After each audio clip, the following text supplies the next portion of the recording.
I didn't talk to anybody. I didn't tell anybody. And what I did was I went to graduate school. I didn't feel that I could reach out to friends. I didn't even think of talking to anyone. I just thought this was something we had to deal with together. I never considered that anyone was going through something similar. I felt so ashamed and so embarrassed that we were going through this experience, and I didn't want to talk to anybody about it because certainly we were the only ones. So I didn't want to open that communication because it was all going to go away. He was going to get help, we were going to get fixed, and then we didn't ever have to talk about it again. I was afraid to reach out to my family because I felt like maybe they wouldn't like him anymore.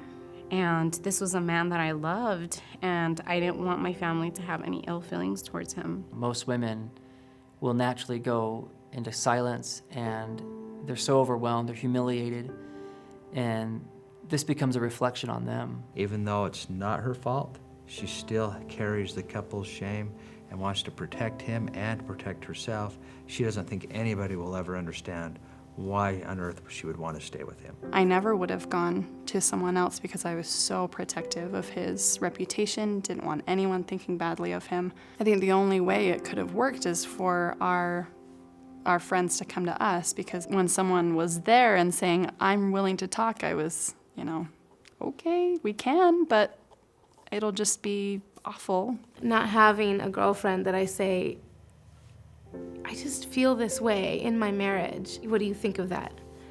Was, I think, just isolating. We can help each other out of that pain and into something more joyous and happy and hopeful. Even if I have friends who are not spouses of pornography addicts, if they understand what it means to use the atonement, we can help each other out and we can relate to each other. And we did talk, and it was a lot of saying, me too, me too. And she went home, and kind of the weeks went by, and it seems like in my mind I would want to go back to that dark corner. I'd want to go back to the shame and the guilt and the kind of the fear. And I would try to go back there in my mind, and then I would realize it's not there. Like, it's gone. And I realized that talking to her had swept out that dark corner. It's incredibly helpful, even when you think it's not going to be helpful.